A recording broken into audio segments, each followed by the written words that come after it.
लिखा गया कि 5 साल का समय है हरियाणा के पास, वो अपनी राजधानी बनाए, फिर पंजाब की राजधानी चंडीगढ़ होगी और हरियाणा को चलता किया जाएगा। हरियाणा चंडीगढ़ स्टेट नहीं बनी, चंडीगढ़ यूनियन टेरिटरी आ गई। तो बनाया ही नहीं, यूटीवी बाद में इसको बनाया गया।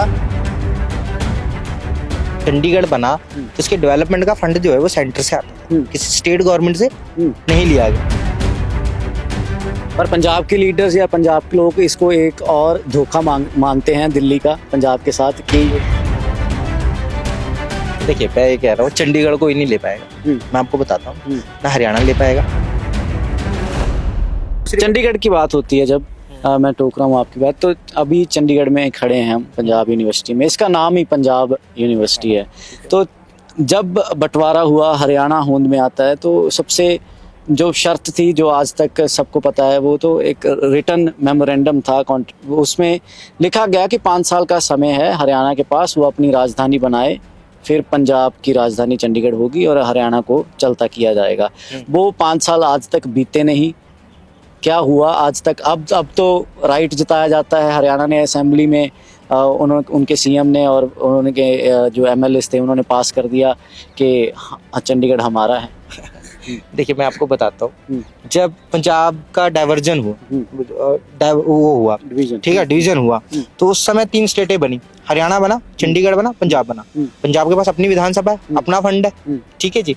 हरियाणा चंडीगढ़ स्टेट नहीं बनी, चंडीगढ़ तो बनाया ही नहीं, यूटीवी बाद में इसको बनाया गया फॉर द टाइम बीइंग कि जब तक हरियाणा अपनी राजधानी नहीं बना लेता, क्योंकि वो अभी स्टेट होंद में आई थी। तो जो रिटर्न था कि पंजाब को उनकी राजधानी मिलेगी, Chandigarh was constructed as a capital of Punjab. तो ये तो उनको सिर्फ उतने समय के लिए समझ लो कि कुछ एक्सेस दिया गया था। मैं आपको बताता हूँ इसमें क्या है कि जब चंडीगढ़ बना तो इसके डेवलपमेंट का फंड जो है वो सेंटर से आता था, किसी स्टेट गवर्नमेंट से नहीं लिया गया। ना पंजाब ने दिया ना हरियाणा ने दिया, सेंटर देती थी, सेंटर यहाँ पे डेवलप कर रही थी, है ना। 18 पिंड उजाड़े गए, है ना। 25 गांव थे, 25 के 25 पंजाब के गांव थे, पंजाब के गांव थे, लैंड लिया गया उनसे।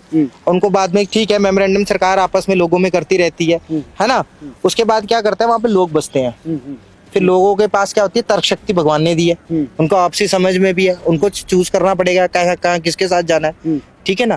अब जो चंडीगढ़ है, चंडीगढ़ एक इंडिविजुअल स्टेट के ऊपर में उभर गया है ना। अभी यहाँ पे हम जितने एडमिनिस्ट्रेशन ऑफिस देते हैं पंजाब के सबसे ज्यादा मैक्सिमम है, हरियाणा उसके बाद सेकंड नंबर पे आता है, यूटी के तो प्रशासन के कितने हैं। पर पंजाब के लीडर्स या पंजाब के लोग इसको एक और धोखा मानते हैं दिल्ली का पंजाब के साथ कि करके रिटर्न करके सब कुछ फिर से मुकर गए, अब चंडीगढ़ भी हमारे से छीनने को तैयार हैं। और जिस टोन से आप बात कर रहे हैं, इसी टोन के खिलाफ वो बोलते हैं कि ऑलरेडी चंडीगढ़ ये लेना चाह रहे हैं हमारे से। देखिए मैं ये कह रहा हूँ चंडीगढ़ को ही नहीं ले पाएगा। मैं आपको बताता हूँ ना हरियाणा ले पाएगा ना पंजाब ले पाएगा। इस पे हमारी पार्टी भी काम कर रही है। दैट हमसे छोटा है पौंडीचेरी, मैं केस स्टडी में लगा हुआ हूँ, पौंडीचेरी हमसे छोटा स्टेट है, उसके पास अपनी विधानसभा है, हमारे पास उससे ज्यादा पॉपुलेशन है, ठीक है जी। हम अपनी इंडिविजुअल स्टेट क्यों नहीं लॉन्च करते? हमारी अपनी इंडिविजुअल स्टेट होनी चाहिए। हमारा बच्चा कहाँ जाएगा?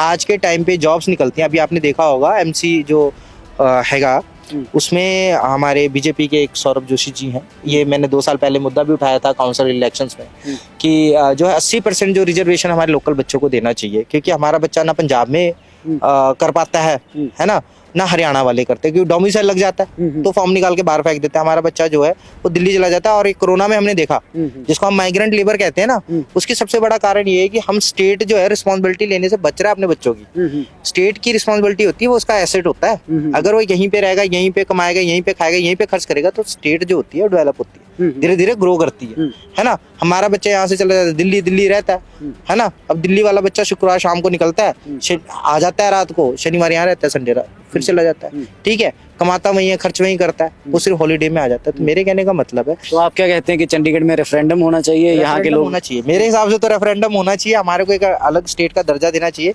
हम कब तक यूनियन टेरिटरी का लॉलीपॉप लेके चलते रहेंगे, ठीक है, हमारा बच्चा कब तक धक्के खाता रहेगा, ठीक है। दूसरी बात है प्रशासन, देखिए प्रशासन जब दिल्ली से चलता है ना जी, हमारी एमपी ने कोई काम करके दिखा दिया 5 साल में, हेलीकॉप्टर से आई हैं वो 2 बार जीते हो, तो चलो मोदी जी की था, चलो हमारा अलायंस है उनके साथ, पर ठीक है नहीं, पर आप अपने अलायंस के खिलाफ बोल तो गए, जो सत्य है वो तो आप बोल गए। 2 बार हेलीकॉप्टर से आई, कोई काम नहीं हुआ चंडीगढ़ में, बीजेपी ने कोई काम नहीं करा। किरण खेर मैडम को कहना चाहूँ, मैं बीजेपी हमारी साथ अलायंस में, मैं पार्टी को भी कहना चाहूंगा कि हमारे को लोकल कैंडिडेट दिया जाए। बीजेपी अगर खड़ा करना चाहती है तो अपना लोकल कैंडिडेट दे, टंडन साहब को दे, किसी को भी दे, पर हमारा अपना लोकल कैंडिडेट होना चाहिए, ताकि हमारी कोई इशू होती है, कोई प्रॉब्लम होती है तो हम उनको जाके बताओ। तो यानी कि आप पार्टी के साथ जुड़े हुए लोग भी उन तक पहुंच नहीं कर पा रहे, ऐसी हालत है? नहीं, ऐसा कुछ नहीं है जी। हमारी बातें चीतें होती रहती है। हमारा एमपी का अभी तो आपने कहा कि रीच होनी चाहिए, लोकल बंदा होना चाहिए। अब हमने तो अगर आप नहीं पहुंच पा रहे तो आम लोग कैसे पहुंचे? इसमें ऐसा नहीं होता। ये क्या है कि एक पार्टी ना एक तरह के सिस्टम पे चलती है, समझ रहे हैं ना। हम अलायंस में हमारे सिस्टम में चलती है, हम अपना भेज देते हैं, हमारी तरफ से क्या पॉइंट ऑफ व्यू बनता है उसके ऊपर पार्टी क्या विचार करती है। पार्टी छोटी तो है नहीं है, उसने लोकसभा लड़ना है ना, 500 प्लस सीटों पे इलेक्शंस लड़ने हैं, हम एक सीट पे आते हैं, है ना। हमारे पास ज्यादा सीटें होती तो हम उस पर भी हम चर्चा करते। इसलिए तो हम कह रहे हैं रेफरेंडम होना चाहिए, हमारे को एक अलग स्टेट का दर्जा देना चाहिए। उसके बाद डिस्कस करेंगे ना कि कहाँ की मिलना है कि नहीं मिलना है, हमारा स्टेट अलग होना चाहिए कि नहीं होना चाहिए। हमारे को तो चाहिए, हमारा बच्चा बेरोजगार है,